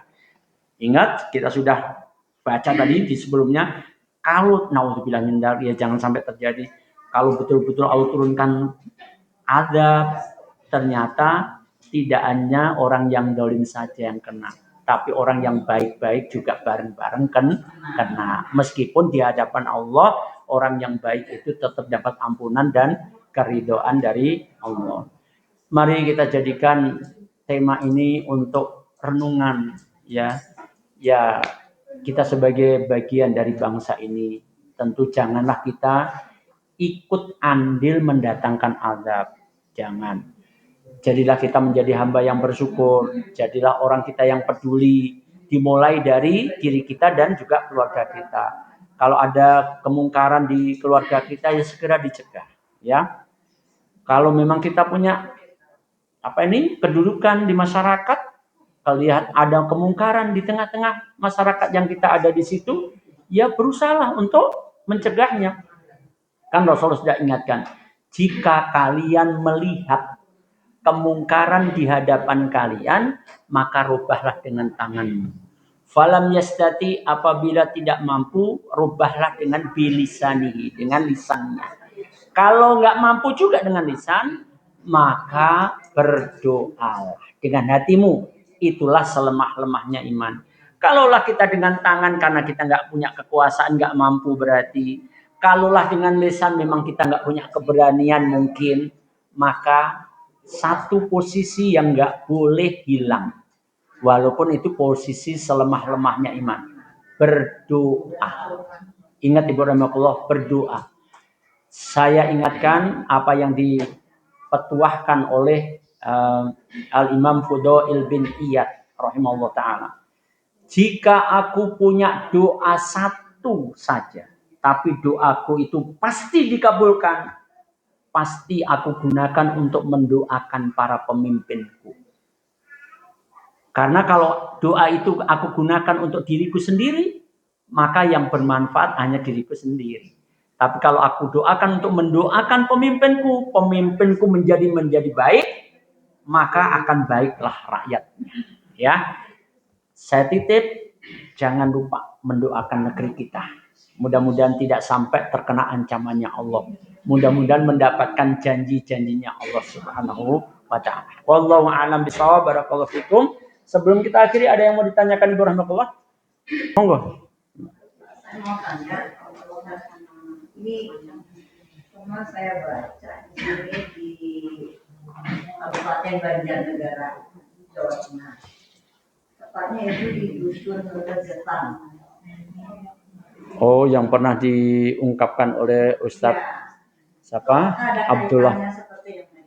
Iya, bisa jadi Bu.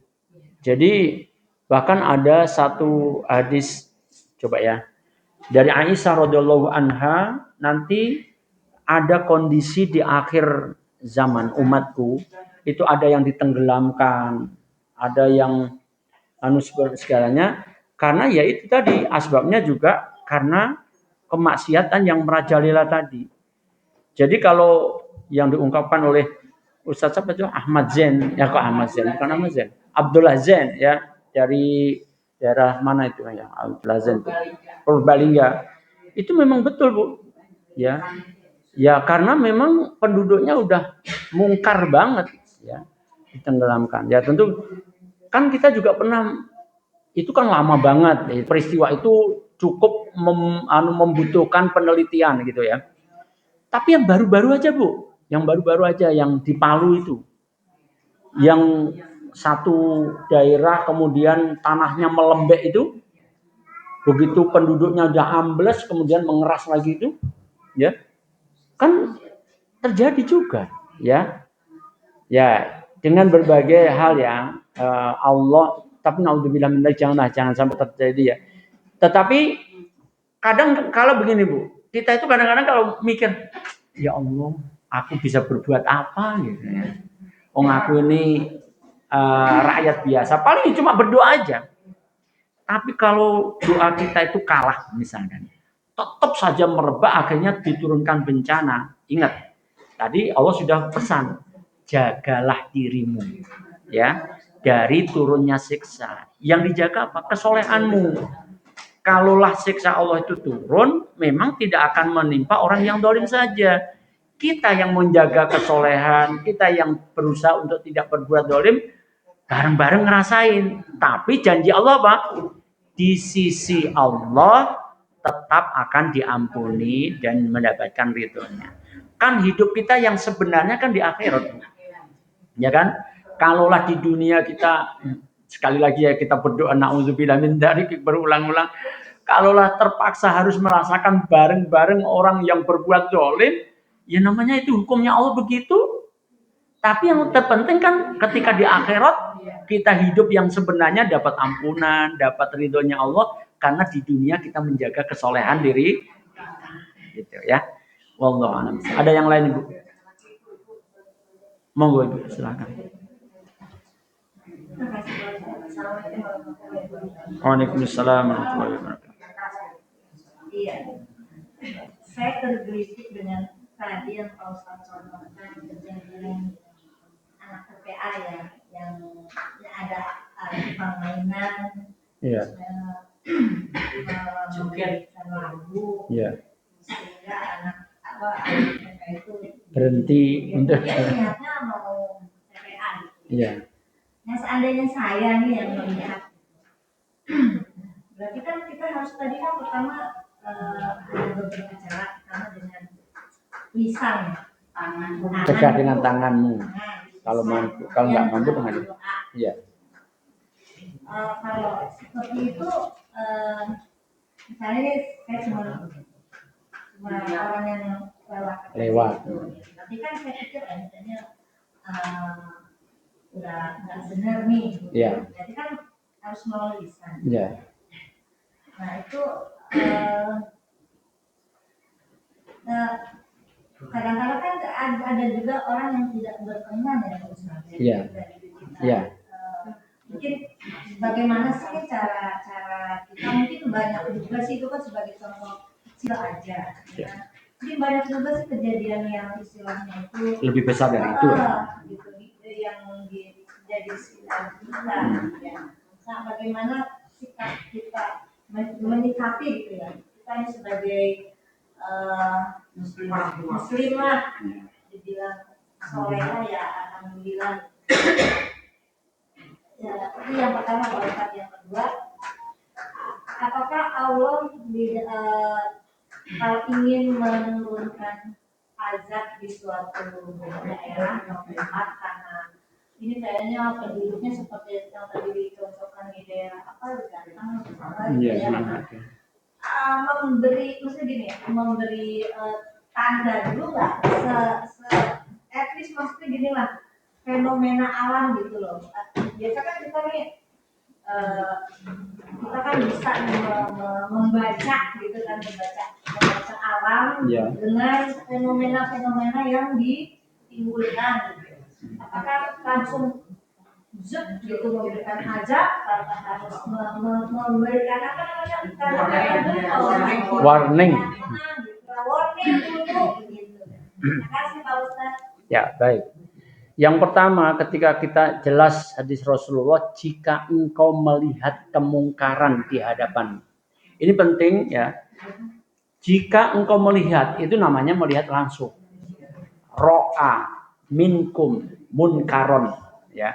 Kalau kamu melihat, betul-betul melihat kemungkaran itu dengan mata kepalamu, maka Rasul perintahkan rubahlah dengan tanganmu. Berarti ada perintah kan? Tapi kan tidak semua orang mampu untuk merubah dengan kekuatannya. Baik itu kekuatan fisik atau namanya seringkali dipahami adalah kekuasaan ada pada dirinya. Ya. Maka kalau bisa lakukan. Seperti contoh yang tadi anak ya, ayo ke TPA, kok malah mampir. Itu kan ini ya, ada kekuatannya, ada lisannya juga. Tapi orang nggak mampu semuanya. Maka untuk merubah itu ya dengan doa. Ya, itu yang pilihan terakhir tingkat 3. Setelah itu Rasul sudah nggak bersabda lagi, berarti bahkan Rasul menyatakan doa itu pada posisi selemah-lemahnya iman. Itu sudah selemah-lemahnya iman. Kalau sampai kita nggak berdoa, kita ngeri iman kita hilang gitu loh. Kalau berarti kita nggak peduli sama sekali kan? Gitu loh. Itu jangan sampai seperti itu. Jadi berbuatlah sesuai dengan kemampuan. Ketakwaan itu kan ditetapkan oleh Allah, fattakullah mastata'tum. Termasuk bertakwa itu dalam masalah pencegahan kemungkaran. Ya sesuai dengan kemampuanmu. Makanya dibuat bertingkat oleh Rasulullah. Dengan tanganmu. Kalau nggak mampu dengan lisanmu. Kalau nggak mampu dengan hatimu. Sudah, itu selemah-lemahnya iman. Ya sudah, kalau memang kita nggak mampu yang pertama kedua, ya sudah, kita pada posisi selemah-lemahnya iman aja. Berdoa yang tadi saya. Kemudian yang kedua, kalau Allah hendak menghukum sebuah negeri, memang tadi kita sudah baca, Allah tidak ujuk-ujuk. menghukum, pasti didatangkan penyebabnya dulu. Ya. Ayat tadi sebenarnya ada tafsir lain. Tafsir lain apa? Mutrofiha. Tadi kan mutrofiha gitu ya. Yang saya simpulkan, dia bisa penguasa, bisa pengusaha gitu ya. Yang bertindak fasik gitu ya. Ternyata ada juga tafsir yang lain. Negeri itu lebih dulu dikuasakan kepada orang-orang yang memang dolim. Jadi ada sebuah hadis yang cukup panjang. Tadi Umi Wulan juga sedikit menyinggung ketika saya ngomong korupsi kaitannya dengan korupsi zakat. Ya. Itu ada hadis kalau masyarakat itu sudah nggak mau bayar zakat, berarti kan korupsi zakat. Ya. Maka akan dikuasakan kepadanya penguasa-penguasa yang dolim. Jadi sebab akibat sebenarnya, ya sebab akibat. Cuma saja ketika datangnya musibah, apakah ada tanda-tanda lebih dulu? Kadang ada, tapi kita yang nggak ngeh. Seperti datangnya malaikatul maut. Ya, apakah semuanya kita itu didadak oleh malaikatul maut?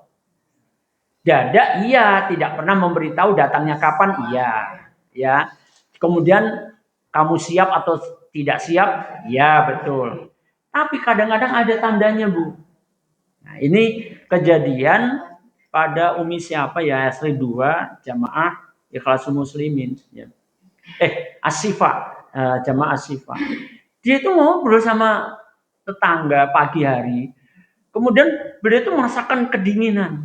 Dan beliau tuh ngomong sama tetangganya, orang mau mati tuh begini dulu, kedinginan, sorenya beliau meninggal.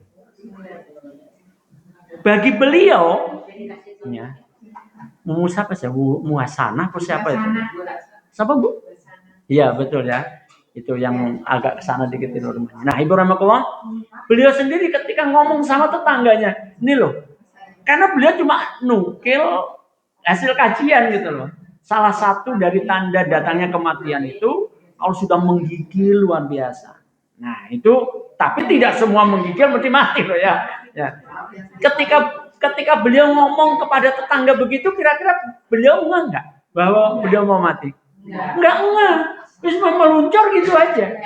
Nah yang mengungkapkan tetangganya, oh pantes tadi pagi dia itu ngomong. Orang mau mati itu kedinginan kayak begini loh. Iya, kok. Wah, ya Masya Allah. Jadi ibunya, ya ternyata beliau meninggal ya Allah. Nah, banyak Ibu Rahmatullah kadang-kadang begitu ya. Cuma kitanya yang nggak merasakan. Mungkin juga ketika Allah akan, misalkan akan menghancurkan sebuah kampung itu ya. Mungkin ada tanda alamnya, bahasa kita ini ya, tanda alamnya. Burung-burung terbang kemana berhamburan. Itu mestinya, tapi ya kita yang melihat kadang-kala nggak ngeh gitu loh. Walaupun kita sudah belajar, sudah banyak berita bahwa ada tanda-tanda begitu, hati-hati. Tapi begitu Allah datangkan tandanya, kita itu bisa nggak ngeh. Kenapa nggak ngeh? Boleh jadi kita memang yang juga termasuk dipilih Allah akan ditenggelamkan juga. Sehingga kita nggak ngeh. Tapi ada juga mungkin yang ngeh. Ini ada apa ya? Kok burung-burung terbang semuanya nih? Wah ini ada, jangan-jangan ada bencana alam. Terus memang Allah takdirkan orang itu harus selamat. Sehingga dia ngeh. Sehingga dia ngajak keluarganya, kita sementara pergi dulu. Dia nggak ngomong-ngomong ke tetangganya. Nah gitu. Jadi bisa jadi ada tandanya, tapi ketika tanda itu datang kita nggak ngeh. Atau bisa juga kita ngeh. Sehingga kita memang dengan jalan ngehnya itulah kita kemudian memang ditakdirkan untuk selamat. Nggak ngehnya kita, itulah memang kita ditakdirkan untuk bersama-sama di situ ya. Wallahu a'lam bishawab. Sekali lagi kita tidak kemudian membangun rasa takutnya, tetapi kan Allah sudah ingatkan, jagalah dirimu. Yang terpenting adalah menjaga kesolehan diri kita. Kalaulah, kan kita nggak tahu takdir kita itu ya. Kalaulah takdir Allah itu memang kita harus mengalami bencana bareng-bareng, karena kesolehan kita jaga, di hadapan Allah kita tetap dapat ampunan dan keridhaan Allah gitu ya. Ya, mudah-mudahan ya. Pak, kalau yang tsunami Aceh itu apakah termasuk azab dari Ya bisa jadi, bisa saja, ya. Kan gejalanya juga ada bahwa kan dan datangnya bencana itu kan 3 macam ya. Kalau di dalam surat Al-A'raf itu ya, bisa pada saat duha. Kalau bahasa Quran kalian sedang asik bermain. Maksudnya apa sih? Waktu duha kan lagi seneng-senengnya kerjaan gitu loh ya. Nggak ngeh ya. Akhirnya kan tsunami waktu duha kan itu. Bisa juga datangnya bencana itu pada saat kamu tertidur. Nah, orang tertidur. Datang bencana ya kita nggak tahu. Tahu-tahu rumah kita sudah kemasukan air dulu. Kok udah ada air ini gitu ya. Ya gitu. Tapi tidak selalu orang yang tidur begitu datang bencana dia pasti kena. Belum tentu juga. Bisa saja dia tidur kemudian dia ngelilir. Tahu-tahu udah banjir nggak bisa akhirnya dia selamat. Itu memang rahasia Allah tuh luar biasa orangnya. Tidak pernah diberitahu oleh Allah tapi begitu aja jalannya ya. Ya, itu yang harus kita imani. Wallahu a'lam bishawab. Baik, Ibu rahmatullah kita akhiri. Alhamdulillahirabbil alamin sallallahu nabiyina Muhammadin sallallahu alaihi wasallam. Kita tutup bersama dengan kifaratul majelis. Teriring salam untuk keluarga semua di rumah. Assalamualaikum warahmatullahi wabarakatuh.